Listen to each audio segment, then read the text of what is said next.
Welcome to A1 TV Telugu news. Vizianagaram జిల్లా పూసపాటి రేగ మండలం చింతపల్లి గ్రామంలో మత్స్యకారుల కోసం ప్రభుత్వం చేపట్టిన ఏర్పాట్లను పర్యవేక్షిస్తూ మత్స్యకారులతో మాట్లాడిన AP market chairman Nellimarla TDP in charge Karrothu Bangaraju గ్రామంలో పర్యటించారు. ఈ సందర్భంగా ఆయన మత్స్యకారులకు ముఖ్యమంత్రి నారా చంద్రబాబు నాయుడు మార్గదర్శకత్వంలో ప్రభుత్వం అన్ని రకాల ప్రమాదాలను నివారించేందుకు ముందస్తు చర్యలు తీసుకుంటుందని తెలిపారు. ఈ కార్యక్రమంలో రాష్ట్ర మత్స్యకార సాధికార సమితి convener Mylapalli Simhachalam, MPTC Mylapalli Tata, Komara Devudamma, tahsildar NV Ramana, MPDO Radhika, RI Madhuri తదితర నాయకులు, అధికారులు పాల్గొన్నారు.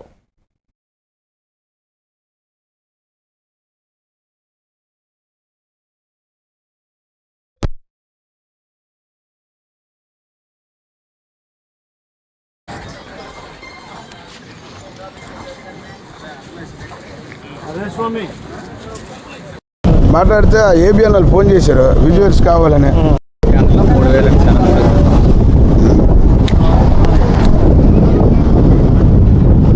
ఏం రాశాడు ఇక్కడ?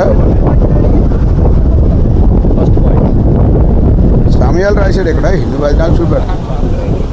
అది ఒకసారి అందరికీ నమస్కారం అండి. ముఖ్యంగా మనకి మంతా తుఫాన్ అనేది 27, 28, 29లో బాగా ఎఫెక్ట్ చూపిస్తుంది అని మనకి పైనుంచి ఆదేశాలు వచ్చాయి. దాని ప్రాప్తికి మనం 7 పునరావాస కేంద్రాలు మనం ఏర్పాటు చేసుకున్నాము. ముఖ్యంగా కోనాడ, చింతపల్లి, బర్రిపేట అనే వాటిలోని మనం అన్ని సరంజామా కూడా రెడీ చేసి ఉంచాము. ఇప్పటి వరకు మనకి వర్షపాతం కూడా 62.8 వరకు మనకి నమోదయ్యింది. అయితే వర్షపాతం మనకు తక్కువైనప్పటికీ ఈదురుగాలు ఎక్కువ ఉంటే దానివల్ల మనకి ఏమైనా నష్టం అవుతుందేమో అని మనం ఈ చెట్లు కట్ చేసే మిషన్ల దగ్గర నుంచి క్రేన్లు, ప్రొక్లైన్లు, అలాగే ప్రతి పెట్రోల్ బంకులను కూడా ఒక 1000 లీటర్స్ డీజిల్ కూడా మనం రిజర్వ్ చేసుకుని ఉంచుకున్నాము. ఈ పునరావాస కేంద్రంలో వచ్చిన వాళ్ళందరికీ కూడా మనం పునరావాసం నిమిత్తం వాళ్ళకి మధ్యాహ్నం కానీ రాత్రి కానీ ఏ రాత్రి మీదైనా తీరం దాటితే వాళ్ళని షిఫ్ట్ చేసేటప్పుడు వాళ్ళకి అవసరమైన ఆహార పదార్థాలన్నీ కూడా రెడీ చేసి ఉంచాము. అలాగే ఎండిఓ గారు ఇది JSWS మన దేశంలో కార్తీక మాసం ఉత్సవం వైభవంగా జరుగుతోంది. ఎక్కడ చూసినా శివ, విష్ణు ఆలయాలు భక్తులతో కిటకిటలాడుతున్నాయి. భక్తులు ఉదయాన్నే కార్తీక స్నానాలు ఆచరించి ప్రత్యేకంగా పూజలు చేస్తున్నారు. ఈ క్రమంలో ధర్మ విజయ యాత్రలో భాగంగా శ్రీ శ్రీ శ్రీ విధుశేఖర భారతీ స్వామి హైదరాబాద్లోని నల్లకుంట శంకర్ మఠంకు చేరుకున్నారు.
రాష్ట్రంలో జిల్లాల పునః వ్యవస్థీకరణపై మంత్రివర్గ ఉపసంఘంతో ముఖ్యమంత్రి చంద్రబాబు సమీక్ష నిర్వహించారు. Deputy CM Pawan Kalyan, sub కమిటీలోని మంత్రులు అనగాని నారాయణ, నాదిన్ల సత్యకుమార్, అనిత, నిమ్మల రామానాయుడు, బీసీ జనార్దన్ రెడ్డి హాజరయ్యారు. ప్రజల అవసరాలు, పాలనా సౌలభ్యం ప్రధాన అజెండాగా జిల్లాల పునః వ్యవస్థీకరణకు చర్చించారు.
అనకాపల్లి జిల్లా చిడికాడ మండలంలో జైతవరం గ్రామంలో పాడి రైతులతో జరిగిన సమావేశంలో ఆయన మాట్లాడుతూ పశువులను కరెంట్ స్తంభాలను కట్టకూడదని, పాడుపడ్డ పాకలు, పాడుపడ్డ బిల్డింగ్లో పశువులు ఉంచరాదని, గొర్రెలు, మేకలు, ఆవులు, గేదెలు బయట మేతకు తోటికెళ్లకూడదని, తుఫాన్ పట్ల జాగ్రత్తగా ఉండాలని అన్నారు.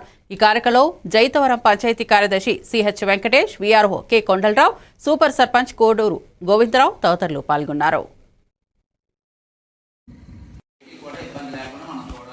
మన గ్రామంలో ఈ షెపర్డ్స్ ఉన్నారు, గొర్రెల మందలు అవి కూడా మన వాళ్ళందరినీ కూడా ఎక్కడికి బయటికి నడవకుండా మనం ఈ గ్రామ నాయకత్వం అంటే సర్పంచ్ గారు కానీ అందరూ కూడా గట్టిగా వాళ్ళని ఇన్సిస్ట్ చేయాలి. ఎట్టి పరిస్థితుల్లో బయటికి వెళ్ళాయంటే మాత్రం ఎక్కడైనా ఈ కరెంటు స్తంభాలకి అవి ఈ కరెంట్ షాపులు అవి తిరుగుపడడం కానీ అలాంటివి ఏమైనా ఉంటే ఈ గొర్రెలు మందలవి కూడా ప్రాబ్లం అవుతుంది, మనకి అవకాశం ఉంది. కాబట్టి ఎట్టి పరిస్థితుల్లోనూ గొర్రెల మందలని, మేకల మందలని వదలకుండా మనం వాళ్ళందరికీ కూడా గట్టిగా ఇన్సిస్ట్ చేయాలి. మన సెక్రటరీ గారు మీరు కూడా ఒకసారి అందరికీ కూడా గట్టిగా చెప్పండి. నేను త్వరలో కూడా చెప్పడానికి ఎందుకంటే జరిగిన తర్వాత ఇంకా మనం ఎవరు కూడా ఏం చేసేస్తారు. అంతేకాకుండా పశువులన్నింటినీ కూడా చెరువుల దగ్గరికి కానీ అలాగే వాటర్ బాడీస్ దగ్గరికి ఎట్టి పరిస్థితుల్లో పశువులు కాకుండా మనందరికీ కూడా అందరికీ తెలియజేయాలి. రైతులందరికీ కూడా షెడ్లు కూడా ఏదైనా పాడుబడిన షెడ్లు కానీ అలాంటివి ఎవరికైనా ఉంటే పశువులు సాగు పాడైపోయి ఉంటే అలాంటి పశువులు కట్టకుండా మనందరికీ కూడా వాళ్ళందరికీ కూడా తెలియజేయాలి. వాటన్నింటినీ కూడా సురక్షిత ప్రదేశాలకి తీసుకెళ్ళేటట్టు ఏర్పాటు చేసుకోవాలి. మనం ఏదైనా స్కూల్ బిల్డింగ్ దగ్గర కానీ లేకపోతే కమ్యూనిటీ హాల్స్ కానీ అలాంటి వాటి ఎక్కడికైనా ఉంటే అలాంటి దగ్గరికి ఈ పశువుల్ని కూడా తరలించుకోవాలి. పాడుపడ్డ పశువులు పాటలు ముఖ్యంగా పడిపోయే ప్రమాదం అయితే మనకి గాలి ఎక్కువ ఉండడం వల్ల జరుగుతుంది. అందువల్ల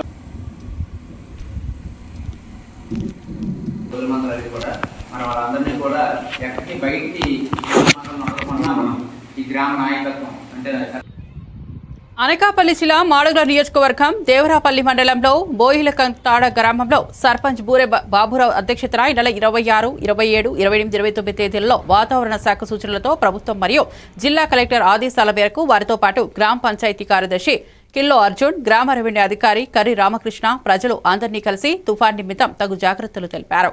ఈ యొక్క కార్యక్రమంలో గ్రామ రెవెన్యూ అసిస్టెంట్ చిరత అప్పారావు, గ్రామ సచివాలయం సిబ్బంది, గ్రామీణ ఆసుపత్రి సిబ్బంది తదితరులు పాల్గొన్నారు.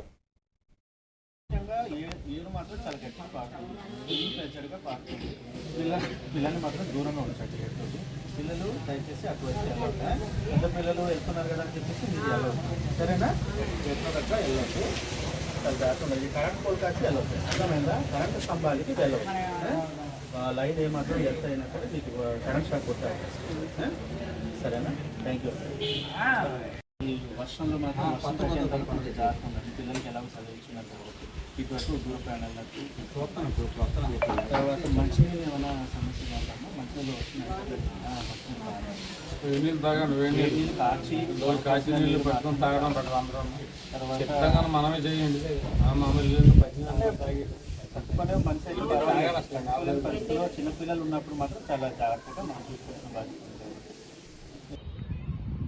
ఆంధ్రప్రదేశ్ను మోంతా తుఫాన్ వణికిస్తోంది. పశ్చిమ మధ్య నైరుతి బంగాళాఖాతంలో ఉన్న మోంతా తుఫాన్ గంటకు 15 కిలోమీటర్ల వేగంతో ఉత్తర వాయువ్య దిశగా కదులుతోంది. ప్రస్తుతం కాకినాడకు 360 కిలోమీటర్ల దూరంలో కేంద్రీకృతమై ఉంది. కాకినాడ దగ్గర ఇవాళ సాయంత్రం లేదా రాత్రి సమయంలో తీవ్ర తుఫాన్గా మారి తీరం దాటే అవకాశం ఉందని వాతావరణ శాఖ అధికారులు తెలిపారు. ఆ సమయంలో గంటకు 90 నుంచి 110 కిలోమీటర్ల వేగంతో బలమైన గాలులు వీస్తాయని అంచనా వేస్తున్నారు.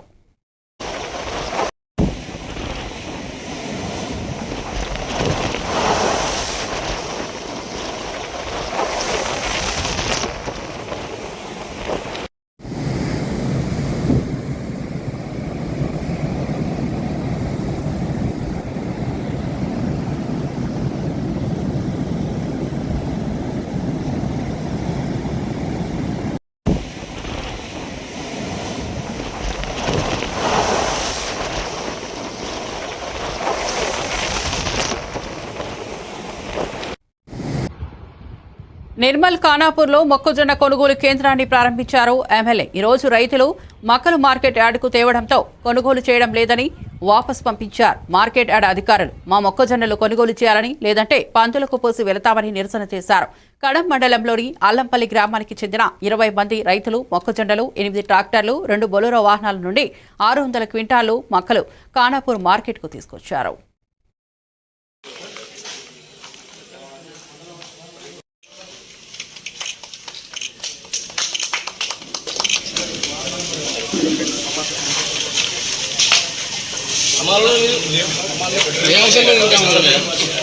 మొక్కజొన్నలు వెంటనే కొనాలి, మా రైతులను ఆదుకోవాలని చెప్పి మేము డిమాండ్ చేస్తున్నాం. మాకు వర్షాలతోని ఇక్కడ కోతుల భయంతో మార్కెట్ తీసుకొచ్చి ఇక్కడ బంకుల రాత్రి పండుకోవడం జరిగింది. ఈ రోజు ఖచ్చితంగా అల్లంపల్లి గ్రామ పంచాయతీ నుంచి ఇంతమంది రైతులు వచ్చి 500 నుంచి 600 క్వింటాల మొక్కలు తీసుకొని వచ్చినాం. తీసుకురామని చెప్పేసి ఓపెన్ చేసినాం. తీసుకుని రండి, మొక్కలు ఎన్ని తీసుకురండి, కొనుగోలు చేస్తాం. కూడా ఓపెన్ చేసిపోయినంటేనే సరే అని ఇక మేము కూడా ఒకసారి ఫైనల్ వెళ్ళిపోవాలి. అల్లంపల్లి లోడ్ అంతా అందరం ఒకసారి అనుకోనే గవర్నమెంట్కి అప్పచెప్పామని వెళ్ళినాం. మేము వీడికి వచ్చిన తర్వాత మ్యాచ్ చూసిర్రు, అన్ని చూసిర్రు. ఇక తర్వాత ఇక ఇప్పుడు ఏ అమలు ఏది అది అమలు లేరు, మా దగ్గర బాధని లేదు అని చెప్పి సాయంత్రం ఈ మాట చెప్తున్నారు. ఓన్లీ చెప్పారు మీకు ఆయన ఉన్నారు కదా, వాళ్ళు ఉండే పని చేసే వాళ్ళు ఉంటారు కదా, వాళ్ళు పనిచేస్తారు కదా, వాళ్ళే మ్యాచ్ చూసుకుంటారు, అని చూస్తున్నారు. బయట పోయాలన్నమాట. ఖానాపూర్లోని మార్కెట్ యార్డ్లో మొక్కల కొనుగోలు కేంద్రాన్ని స్టార్ట్ చేయడం అనేది జరిగింది. వాస్తవంగా ఈ ప్రాంతంలో చాలామంది మొక్కలు పండిస్తారు. అదేవిధంగా గిట్టుబాటు ధర 2400 కల్పించడమే జరిగింది. కానీ చాలామంది దళాలను ఆశ్రయించడం, చాలామంది 1900, 1700 కొనుగోలు చేయడం. కాబట్టి రైతులందరినీ విజ్ఞప్తి చేస్తున్నాను, ఎవరు కూడా దళాలను నమ్మకండి, ఎక్కడ కూడా ఇవ్వకండి. డైరెక్ట్ ఎక్కడైతే మేము కొనుగోలు కేంద్రాలు ఏర్పాటు చేస్తామో అక్కడ వచ్చి మీ యొక్క మొక్కల్ని అమ్మండి. అదేవిధంగా త్వరలోనే డబ్బులు కూడా ఇప్పిస్తామని కూడా ఈ సందర్భంగా తెలియజేస్తున్నాను. కామారెడ్డి జిల్లా పరిధిలో మద్యం షాపుల కేటాయింపులో భాగంగా కామారెడ్డి పట్టణంలోని రేణుకాదేవి కళ్యాణ మండపంలో ఏర్పాటు చేసిన మద్యం పాలసీ 2025-27 సంవత్సరాలకు సంబంధించి లాటరీ పద్ధతిలో మద్యం దుకాణాల కేటాయింపు జిల్లా కలెక్టర్ ఆశీష్ సాంగ్వాన్ ఆధ్వర్యంలో లక్కీ డిప్ పద్ధతిలో షాపుల కేటాయింపు కార్యక్రమం నిర్వహించబడింది. ఈ కార్యక్రమంలో ఎక్సైజ్ సూపరింటెండెంట్, అధికారులు, టెండర్ దాఖలు పాల్గొన్నారు. కొత్త మద్యం దుకాణాలు డిసెంబర్ 1, 2025 నుండి నవంబర్ 30, 2027 వరకు కాలపరిమితి ఉంటుందని తెలిపారు.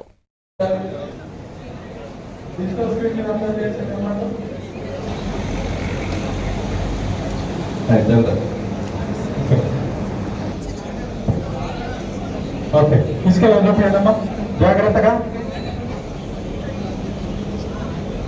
చూడండి, దూరం నుంచి చూడండి, దూరం నుంచి గమనించండి. మీ టోకెన్ చూసుకోండి, దాంట్లో టోకెన్ చూసుకోండి. ఓకే, కూడా గమనించండి.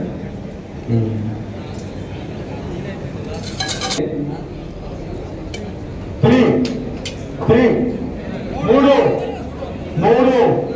దయచేసి ఆ 3 నెంబర్ వాళ్ళు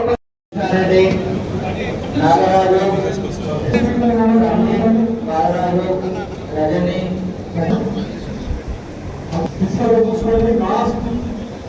మాకు అవ్వకుండా వెళ్ళకండి, మాకు అందరూ హెల్ప్ చేయండి. సక్సెస్ఫుల్ అప్లికేషన్ మాత్రమే వెళ్ళండి, సక్సెస్ఫుల్ అప్లికేషన్ మాత్రమే వెళ్ళండి. 4 serial number 4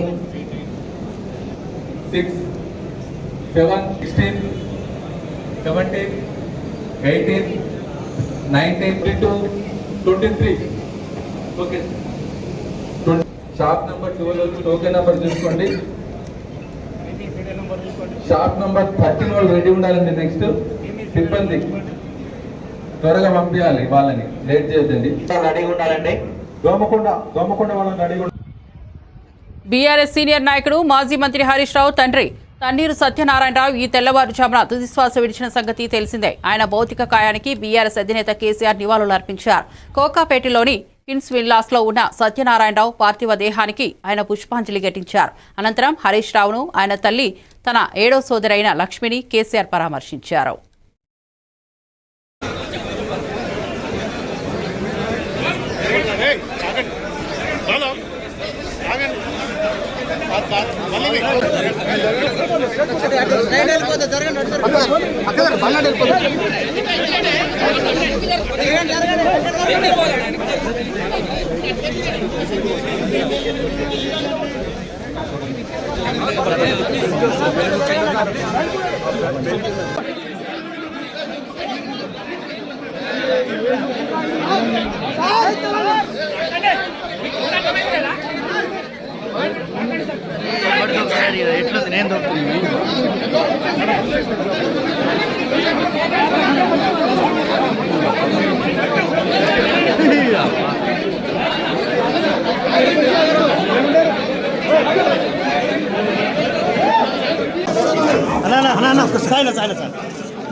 వేమూరు నియోజకవర్గ శాసనసభ్యులు నక్కా ఆనంద్ బాబు మొంతా తుఫాన్ ప్రవాహం నేపథ్యంలో ప్రజలు ఎటువంటి ఆందోళన చెందవద్దని కానీ అప్రమత్తంగా ఉండాలని విజ్ఞప్తి చేశారు. ఈ సందర్భంగా ఆయన వేమూరు మండలం జంపని గ్రామంలోని హైస్కూల్లో ఏర్పాటు చేసిన రిహాబిలిటేషన్ సెంటర్ను సందర్శించి అక్కడ ఆశ్రయం పొందిన వారిని పరామర్శించారు. వారికి ధైర్యం చెప్పి అవసరమైన అన్ని సౌకర్యాలు అందేలా చూడాలని అధికారులకు ఆదేశాలు ఇచ్చారు. తర్వాత ఆయన వేమూరు తహసీల్దార్ కార్యాలయంలో అధికారులతో కలిసి మొంతా తుఫాన్ ప్రభావంపై సమీక్షా సమావేశం నిర్వహించారు.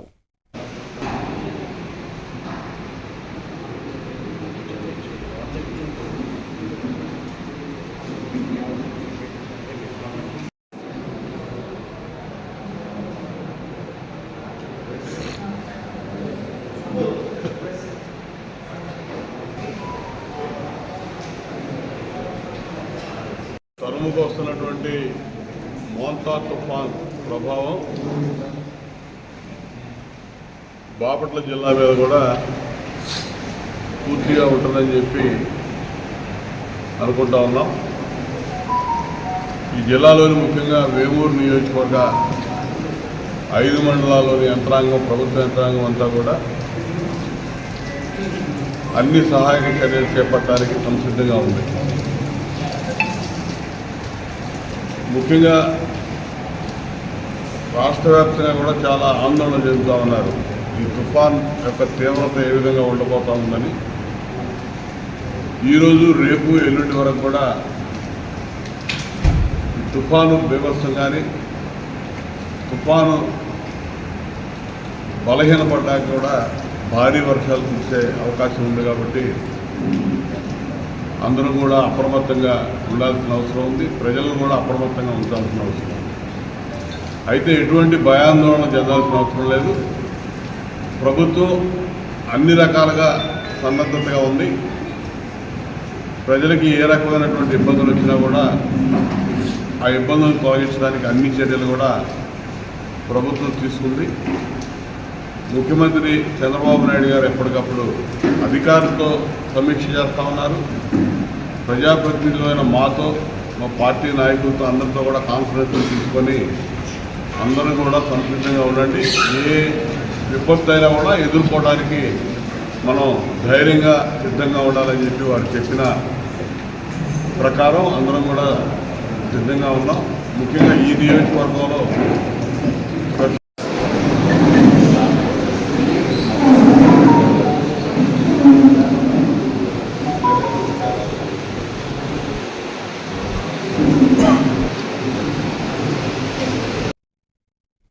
మెంతా తుఫాన్ కారణంగా మల్కాపురం పోలీస్ స్టేషన్ వద్ద ప్రధాన రహదారి జలమయం కావడంతో రాకపోకలు నిలిచిపోగా MLA Ganababu, GVMC commissioner Ketan garu పరిస్థితిని సమీక్షించారు. నీటిని మళ్లింపు చర్యలు చేపట్టి రాకపోకలకు ఇబ్బంది లేకుండా చర్యలు ప్రారంభించారు. ఏకేసీ కాలనీ, మల్కాపురం ప్రాంతాల్లో కమిషనర్ పర్యటించి వరద ప్రభావం పరిస్థితిని అంచనా వేశారు.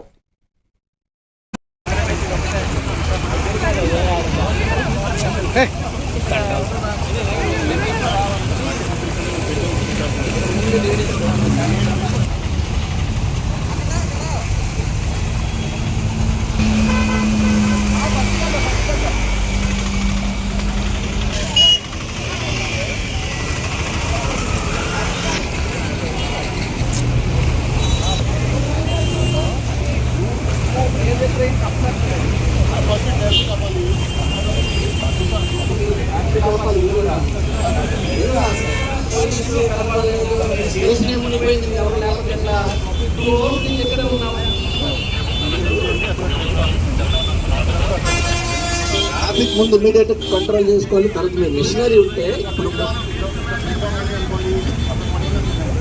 మధ్య జామ్ అని కాదు, ఇక్కడే మధ్యాహ్నం మళ్ళీ బ్లడ్ పెరిగితే ఇక్కడ జామ్ అయిపోయింది ట్రైన్. ఈ లోపల ట్రైన్ కూడా మీరు కంట్రీ వాళ్ళకి జామ్ అయిపోయింది, ఎవరికి చూసుకోరు. ఇప్పుడు మిషనరీ పంపిస్తారు.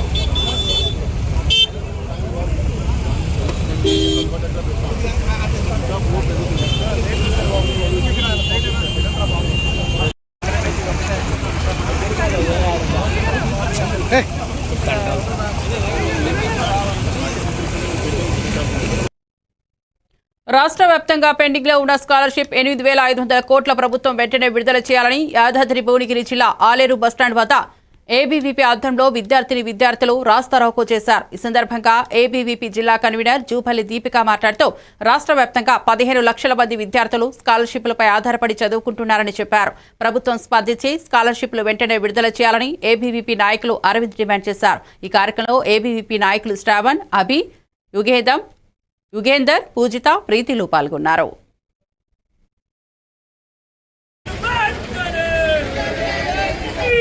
అందరికీ నమస్తే. దీపిక జూపల్లి, యాదాద్రి భువనగిరి జిల్లా కన్వీనర్. మన తెలంగాణలో చూసుకున్నట్లయితే దాదాపు 15 లక్షల మంది విద్యార్థులు, బలుగు బలహీన వర్గాల విద్యార్థులు స్కాలర్షిప్ ఆధారంగా చదువుతున్నారు. ఈ రోజు మన తెలంగాణలో చూసుకున్నట్లయితే దాదాపు 8,500 కోట్ల స్కాలర్షిప్లు పెండింగ్ లో ఉన్న మన ప్రభుత్వం దున్నపోతు మీద వర్షం పడినట్టు వివరిస్తోంది. అంతేకాకుండా ఎంతో మంది విద్యార్థులు స్కాలర్షిప్లు టైంకి పడక వాళ్ళ ఒక ఇంటర్మీడియట్ కానీ డిగ్రీయే కానీ వాళ్ళ పీజీలు పూర్తి చేసుకొని వాళ్ళ సర్టిఫికెట్లు చేతులకు రాక నానాది కష్టాలు పడడం జరుగుతుంది. తెలంగాణలో విద్యారంగం అనేది పూర్తిగా నిర్వీణం అయిపోతుంది. అంతేకాకుండా తెలంగాణలో ఫ్యాన్సీ షోలు పెట్టడానికి డబ్బులు ఉంటాయి, అంతేకాకుండా మందుల టెండర్లు వేయడానికి డబ్బులు ఉంటాయి, కానీ విద్యార్థులకు స్కాలర్షిప్ ఇవ్వడానికి ఈ ప్రభుత్వానికి చేత కాదు. అంతేకాకుండా తెలంగాణలో ఒక స్కాలర్షిప్లనే కాదు, అనేకంగా విద్యార్థులు సమస్యలకు గురవుతున్నారు. మన హాస్టల్లో చూసుకున్నట్లయితే హాస్టల్లో ఒక మౌలిక వసతులు సరిగ్గా ఉండవు. అంతేకాకుండా మనం అక్కడ కాలేజ్ మేనేజ్మెంట్లు ఎన్నో కాలేజ్ మేనేజ్మెంట్లు మూతపడడానికి కారణం ఈ యొక్క స్కాలర్షిప్లు పడకపోవడమే. ఈ తెలంగాణలో కాంగ్రెస్ ప్రభుత్వం వచ్చి దాదాపు 2 సంవత్సరాలు అయినా కానీ ఇంతవరకు స్కాలర్షిప్లు విడుదల చేయడం లేదు. అంతేకాకుండా ఒక యజమాన్యాలతో వీళ్ళు పొత్తులు కలుపుకొని వ్యవహరిస్తున్నారు. అంతేకాకుండా మన తెలంగాణలో దాదాపు 15 లక్షల విద్యార్థులు ఎవరైతే ఉన్నారో వాళ్ళకి వెంటనే రియంబర్స్మెంట్ అనేది అందించాలి. ఆరిలోవ 12వ వార్డు క్రాంతినగర్ లో ఇళ్ల పక్కనున్న డ్రైనేజీలో ఒక కొండ చిలువ సంచరించడంతో స్థానికులు భయాందోళనకు గురయ్యారు. సమాచారం అందుకున్న ఫారెస్ట్ అధికారులు ఒక వ్యక్తిని పంపినప్పటికీ ఆ సమయానికి కొండ చిలువ గోడలోకి దూరిపోయింది. దీంతో రెస్క్యూ విఫలమైంది. అనంతరం స్థానికులు స్వయంగా తోక పట్టుకుని కొండ చిలువలను బంధించారు. ఫారెస్ట్ శాఖ నిర్లక్ష్యంపై ప్రజలు ఆవేదన వ్యక్తం చేస్తున్నారు.